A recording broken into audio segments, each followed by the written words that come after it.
Welcome viewers to the second video of this series on my channel Be a Better You. I hope you liked the first video. It was a pretty introductory video. आपको अच्छा लगा होगा. Please अपने comments में ज़रूर बताइएगा कि video आपको कैसा लगा. तो आज का जो टॉपिक है जिस पे मैं आज आपसे बात करना चाह रहा हूँ वो बहुत रेलेवेंट एक टॉपिक है और यंगर जनरेशन के लिए खासकर बहुत रेलेवेंट है, क्योंकि हम लोग आजकल देखते हैं कि यंगर जनरेशन जो है वो बहुत जॉब से जब उनको एक लगता है, एक तो माइंडसेट होता है कि we want to do something of our own, अपना कुछ करना चाहते हैं, और दूसरा रहता है कि हमको अगर जॉब नहीं मिल रही है तो भी बिज़नेस की ज़रूरत समझ में आती है, बिज़नेस करना चाहिए. बिज़नेस करना एक मतलब एक कंसेप्ट सॉर्ट ऑफ आ गया. गवर्नमेंट के बहुत सारे इनिशिएटिव्स भी हैं उसमें. तो हमको ये जानना चाहिए कि हम बिज़नेस के लिए बने हैं या नहीं, बिज़नेस कर सकते हैं या नहीं. कुछ बेल्ट्स में मैं देखता हूँ हिंदुस्तान में कि वहाँ पे बिज़नेस करने को लेकर के बहुत बड़ा एक फोबिया होता है, डर होता है या फेलियर का रिस्क होता है. बच्चा कहता है कि जी मैं बिज़नेस करना चाहता हूँ, यंगस्टर कहता है बिज़नेस करना चाहता हूँ. जनरली गार्जियंस जो है वो टेंशन में आ जाते हैं, अरे बिज़नेस करना चाहते हो, पैसा ख़राब हो जाएगा, ये हो जाएगा, तमाम तरह की ऐसी चीज़ें.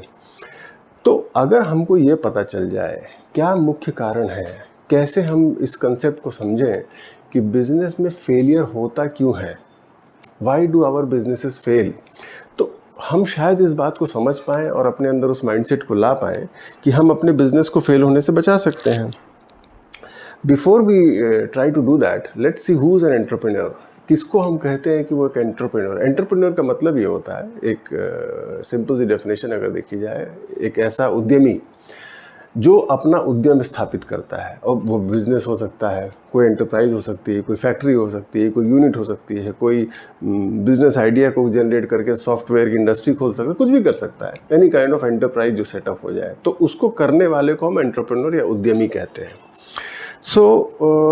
अब प्रॉब्लम इसकी कहीं डेफिनेशन में लाई करती है. कंसेप्ट ऑफ एन एंटरप्रेन्योर क्या है, क्या ऐसे हम कहते हैं उद्यमी कौन है. जब हमसे पूछा जाता है, किसी से पूछा जाता है क्या करना चाहते हो, उद्यमी बनना चाहता हूँ, बिजनेस करना चाहता हूँ, उसकी डेफिनेशन क्या होती है, उसकी परिभाषा क्या होती है शब्द की. ज़रा इसको देखें. परिभाषा में ही बड़ी तरह की दिक्कतें हैं. क्या कहते हैं हम, हु इज़ एन एंटरप्रेन्योर, अगर आपको डिफाइन करना हो तो कैसे करते हैं हम लोग. Entrepreneur is someone who has the ability to take risk, ठीक, और who has the different set of resources, उसके पास बहुत सारे रिसोर्सेज हो और वो इनोवेटिव हो, है ना. ऐसे इस तरह की चीज़ें हम लोग उसके बारे में कहते हैं. मतलब तीन मुख्य रूप से देखा जाए तो हमारे पास तीन बहुत बेसिक से टर्म्स हैं जिनको हम कहते हैं कि एक एंटरप्रेन्योर के अंदर होने चाहिए. वो कुछ इस तरह से हैं. फर्स्ट वन इज़ रिस्क लेने की क्षमता, right. Second is the person, the boy और the girl who is wanting to do the entrepreneur, जो भी करना चाहता है वो इनोवेटिव होना चाहिए, आविष्कार नए नए करने की क्षमता. और तीसरा रिसोर्सेज होने चाहिए, रिसोर्सफुल होना चाहिए, जो भी रिसोर्स हो वो होने चाहिए उनके पास, ठीक है ना. ये तीन चीज़ें हम उनसे मांगते हैं. अब आइए ज़रा देखिए क्या क्या हैं ये तीन चीज़ें और कैसे ये परिभाषा को बेसिकली डिफ़िकल्ट बनाते हैं, कठिन बनाते हैं, या एंटरप्रेन्योर के लिए इस काम को मुश्किल बनाते हैं. आइए उसको ज़रा देखा जाए. तो क्या रिसोर्सेज, पहले मैं शुरू करता हूँ रिसोर्सेज के साथ, ठीक है. रिसोर्सेज में क्या होता है, व्हाट थिंग्स आर रिसोर्सेज. अगर आप रिसोर्सेज की बात करें तो सबसे बड़ा रिसोर्स मनी, सबसे ज़रूरी रिसोर्स. फिर आप कह सकते हैं yes, time is a resource. इसके ऊपर भी मैं एक वीडियो बनाने वाला हूँ कि टाइम कैसे बहुत बड़ा रिसोर्स होता है. फिर उसके बाद आपकी क्वालिफ़िकेशन, ये एक बहुत इम्पोर्टेंट रिसोर्स हो सकता है. फिर एक बहुत इम्पोर्टेंट रिसोर्स होता है नेटवर्क. आप कितने लोगों को जानते हैं, आपके जानने वाले कौन कौन हैं, कैसे आप. तो ये सारी चीज़ों का एक सिंपल टर्म्स में देखा जाए तो these are resources. The first one is the most important, money. सबसे पहले बिजनेस करने को लेकर के जो रॉन्ग नोशन है वो ये है कि उसमें पैसे की ज़रूरत होती है. आप अगर आजकल के युग में ऐसा सोचते हैं कि एक बिज़नेस जो है वो पैसे की वजह से चलता है, तो ऐसा नहीं है. उद्यमी की सोच पे चलता है, उद्यमी के विचार पे चलता है। ये इनोवेटिवनेस पे मैं वापस आऊँगा तो I tell you, but this is a very wrong notion.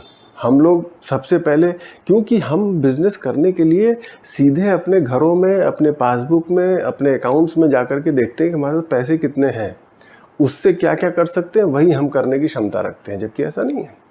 आजकल there are lot of different options, जिससे कि पहले तो आपको पैसे भी मिल सकते हैं, और दूसरा कि आपके पास अगर एक अच्छा बिजनेस मॉडल है तो आप दूसरों से पैसे उठा भी सकते हैं, आपको मार्केट से पैसे मिल सकते हैं, लोग आपके संग जुड़ सकते हैं, आपको फाइनेंस कर सकते हैं, बहुत तरह की ऐसी चीज़ें हैं, और उस पर तमाम जानकारी आपको अवेलेबल होगी।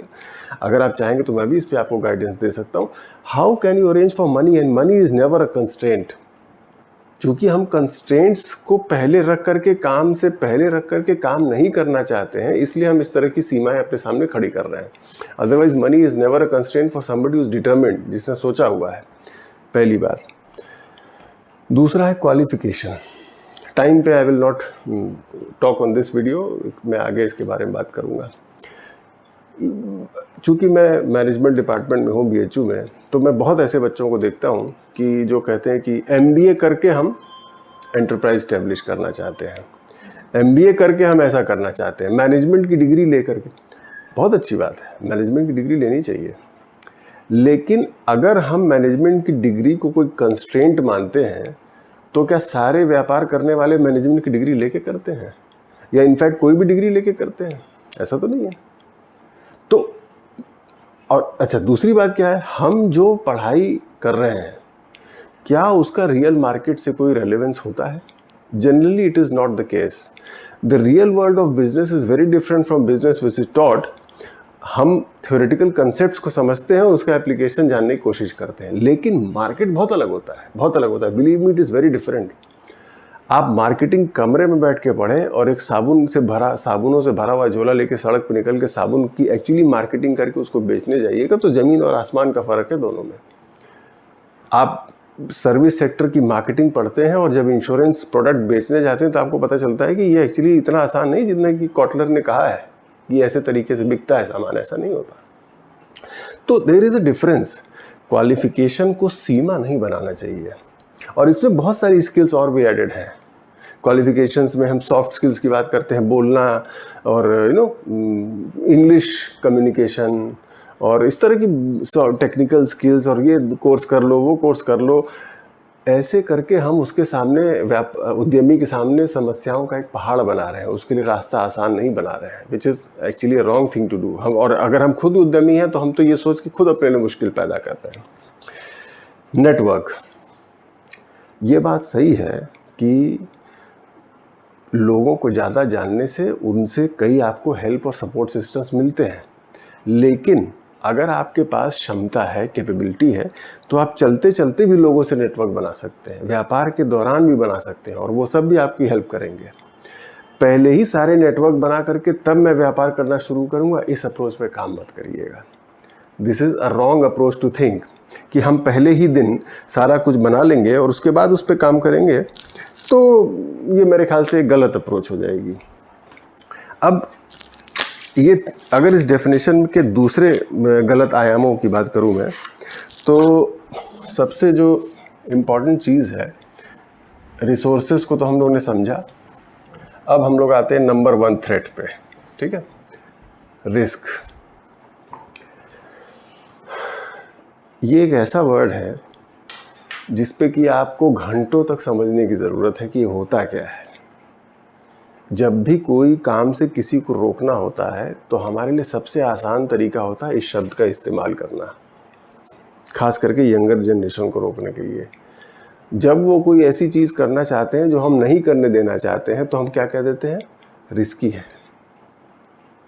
रिस्क को बिजनेस में कैसे समझा जाता है, I will have a full video on risk, what is risk. But अगर आप इसको ऐसे समझें कि जिस कमरे में मैं खड़ा हूँ, जो आपसे बात कर रहा हूँ, उसकी एक दीवार है, छत है, ठीक है। अभी तक तो छत कभी गिरी नहीं है, लेकिन गिरने की संभावना कितनी है किसी भी मोमेंट पे? 50%। नहीं गिरना और गिरना दो ही संभावनाएं हैं अगर, तो दोनों बराबर हैं, 50-50। अगले मोमेंट पे ये दीवार गिर सकती है, लेकिन मुझे इस बात का कोई रिस्क नहीं नज़र आ रहा है। मैं तो आराम से बोल रहा हूँ, और आप जिस कमरे में बैठ के सुन रहे हैं उसकी भी छत नहीं गिरी है, या आप किसी गाड़ी में सुन रहे हैं उसकी भी स्टीयरिंग कभी फेल नहीं हुई है। आप बिल्कुल आराम से चलते जा रहे हैं मेरा वीडियो देख के। अब अगर आप इसकी प्रोबेबिलिटी की बात करते हैं, संभावनाओं की और स्टैटिस्टिक्स की और प्रोबेबिलिटी की बात करें, तो एक बड़े सिंपल प्रोबेबिलिटी मैं आपको बताऊं जो इस शब्द को और क्लियर करेगी आपको।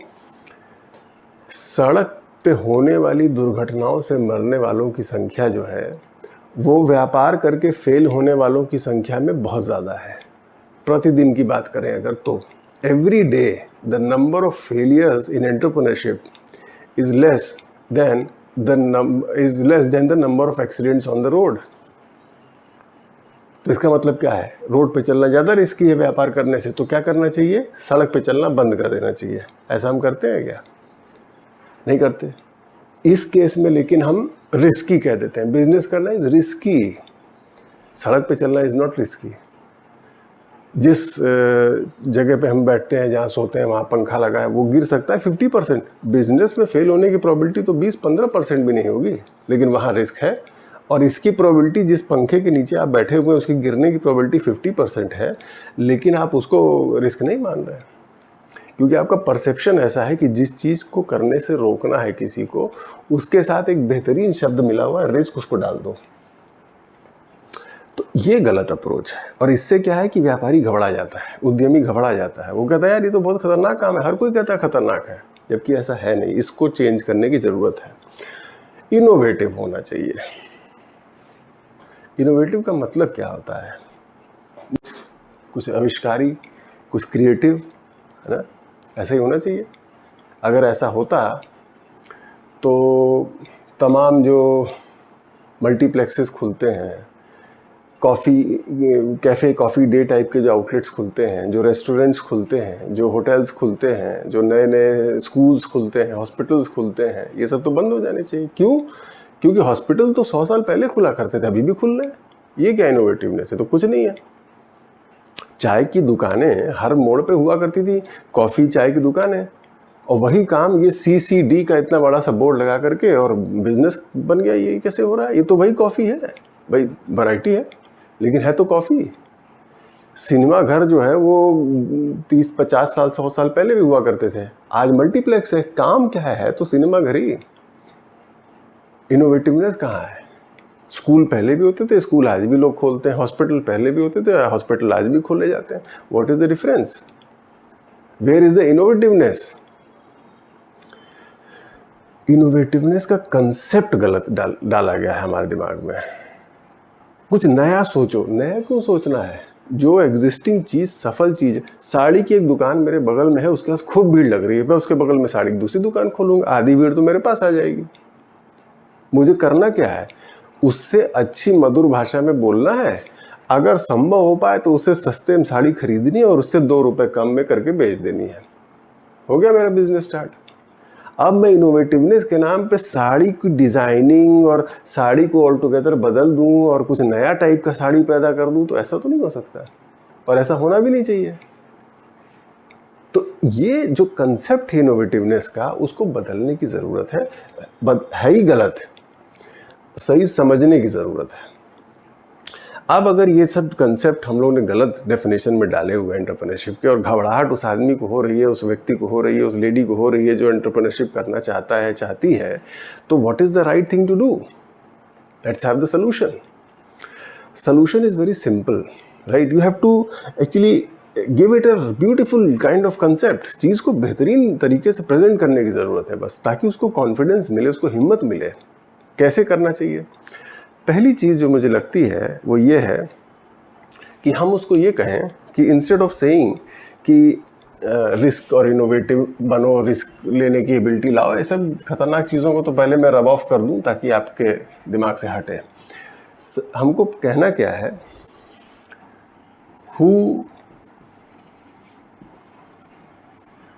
Does not want to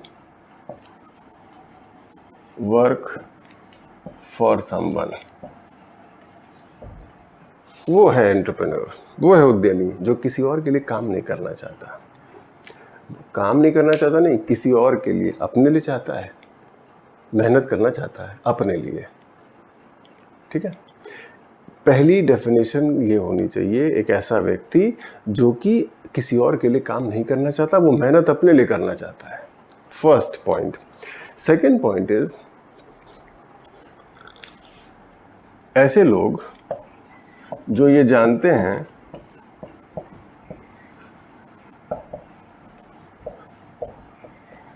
that their efforts are better than a salary. Salary मतलब महीने के अंत में मिलने वाली एक सुरक्षित धनराशि, उससे वो बड़े हैं, उससे वो ज़्यादा बड़े हो चुके हैं। ऐसे लोग जिनको ये लगता है कि उनके एफर्ट जो हैं उस सैलरी से बड़े हैं, उन लोगों को उद्यमी बनना चाहिए। वो सारे लोग जो ऐसा सोचते हैं वो उद्यमी हैं, सोच से ही उद्यमी है, और सोच ही सब कुछ कराती है। तो they are the entrepreneurial mindset, they are the thinkers. तीसरी चीज़, वो लोग जो कि who want to create, क्या क्रिएट करना चाहते हैं? a lineage. लाइनेज का मतलब मेरे नाम को मेरे बाद भी कैरी किया जाए, लिखा जाए कई जगहों पर, ये लाइनेज है। जमशेद जी टाटा ने जो चीज़ शुरू की थी वो उनके नाम को कैरी किया जा रहा है। धीरू भाई अंबानी ने जो शुरू किया था वो कैरी किया जा रहा है। वैसे ये तो बहुत बड़े बड़े नाम मैं ले रहा हूँ, आप बहुत छोटे छोटे नाम भी ले सकते हैं। आपके यहाँ का कोई बड़ा व्यापार करने वाला आदमी होगा, वो भी बिल्कुल इसी तरह काम कर रहा है, उसका नाम चल रहा है। तो जो अपने नाम को चलाना चाहता है पीढ़ी दर पीढ़ी, वो आदमी एंटरप्रेन्योरशिप कर सकता है, वो एक एंटरप्रेन्योर है। और फिर इस तरह की और चीज़ें, एबिलिटी टू विथस्टैंड प्रेशर।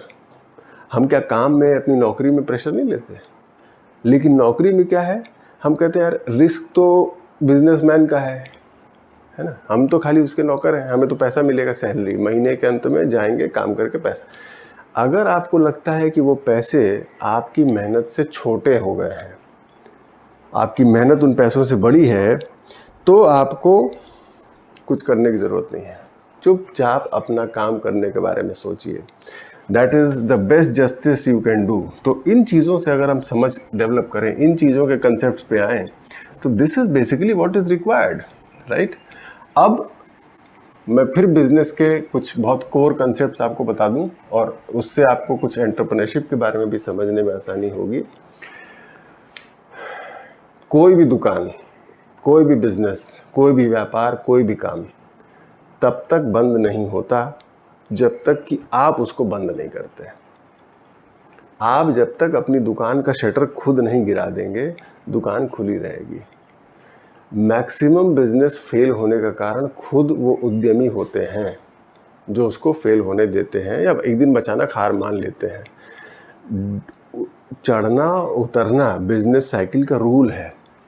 अब जब जो चीज़ नीचे जाएगी वही तो चीज़ घूम के वापस ऊपर आएगी, लेकिन हम ऐसा नहीं मानते, हम उसको बंद कर देते हैं। बंद नहीं करना है, rule number 1। Rule number 2 is know start is small. कोई शुरुआत छोटी नहीं है। शुरुआत होती है, छोटी और बड़ी नहीं होती। आपके पास सरप्लस पैसा है तो आपका मॉडल बड़ा हो सकता है, किसी के पास कम है तो वो छोटे मॉडल पे मैग्नीफाई कर सकता है, वर्किंग कैपिटल को कम रख सकता है। इस पे भी हम लोग आएंगे कि बिजनेस को छोटे स्केल से डेवलप कैसे करना है और बड़े स्केल में कैसे करना है। That is a different business model discussion all together. I will make a good video on that for you. But know start is small. कोई भी शुरुआत छोटी नहीं, करिए तो लोग करते ही नहीं, प्रॉब्लम ये है। दूसरा है नो रिसोर्स इज लेस। आप एक आदमी को जानते हैं ना, आप उसी का यूज़ कर लीजिए। 10 को जानते हैं, 10 का कर लीजिए। 50 को जान के उनका यूज़ ना करने से तो ये अच्छा है ना कि आप एक को जान के उसका यूज़ करें। तो रिसोर्सेज कभी कम नहीं होते, चाहे पैसे हों, चाहे कॉन्टैक्ट हो, चाहे कोई भी चीज़ हो। आपको उस, देखिए 2 तरीके के हो सकता है। 10,000 रुपये अगर हम बैंक में डालते हैं तो हमें 4% के रेट से इंटरेस्ट मिला। 10 लाख रुपए डालेंगे तो भी 4% के रेट से मिलेगा। तो इसका मतलब ये तो नहीं है कि हम 10,000 रुपये को डालें ही ना, आप समझ रहे हैं? तो व्यापार अगर, और व्यापार हर तरह के होते हैं। हम चूंकि हमारे दिमाग में बिजनेस करने का मतलब होता है स्टील की फैक्ट्री, ऐसा नहीं है। बिजनेस आजकल एक कमरे में शुरू होते हैं, 2 लैपटॉप और 3 दिमाग के साथ, और बड़े होकर के कैसे बन जाते हैं वो मैं आपको आगे बताऊंगा अगले वीडियोस में, बट ऐसे ही है। तो बिजनेस को गलत कंसेप्ट पे कि इतना पैसा, कुछ नहीं, no amount of resource is less, आपका मल्टीप्लायर इफेक्ट काम करेगा ना। अभी तो शुरू तो करिए। 10,000 रुपये से अगर 100 कमाते हैं तो 10 लाख रुपए से उसी हिसाब से ज़्यादा कमाएंगे। 1 लाख रुपए से अगर 1,000 रुपये कमाते हैं तो 10 लाख रुपए से 10,000 कमाएंगे। तो लेकिन 10 लाख से भी तो 1,000 कमा तो रहे ना, उस मॉडल पे आगे तो बढ़िए, तभी वो प्लाउ बैक होकर मल्टीप्लाई होगा। Point number 2। देन तीसरी चीज जो बहुत इंपॉर्टेंट है किसी भी व्यापारी के लिए, anyone can do anything, right? इसको मत भूलिएगा, क्योंकि जनरली क्या होता है कि हम लोग, मेरा ऐसा मानना है कि, और ये एक्चुअली फैक्चुअल है, मैं ऐसा अपने कंसेप्ट्स पे नहीं कह रहा हूँ, नहीं करने के बहुत सारे बहाने हैं, करने का तो सिर्फ एक ही बहाना है, करना है इसलिए कर रहे हैं। उस अप्रोच पे आइए। Change this concept of not doing things, try to find ways out of it. इसलिए अपने देश में अगर हमको उद्यमिता को डेवलप करना है तो हमको हिंदुस्तान को इंटरनेशनल नक्शे पे पहुंचाने के लिए ये एक बहुत इंपॉर्टेंट टूल है। इसके संग जुड़े हुए गलत नोशंस को चेंज करने की ज़रूरत है। मैं आगे भी आपको बिज़नेस के बारे में बहुत सारी इंटरेस्टिंग चीज़ें सिंपल तरीके से बताऊंगा। मेरा एक बहुत बेसिक ऑब्जेक्टिव ये रहता है कि मैं चीज़ों को सिंपल ढंग से बताऊं, बहुत कॉम्प्लिकेट करके ना बताऊं, ताकि आपको समझ में अच्छा लगे।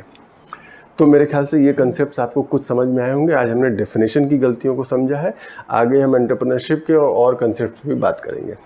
Thank you for watching my video.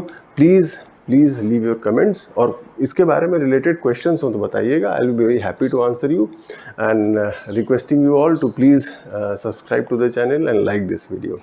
Thank you so much.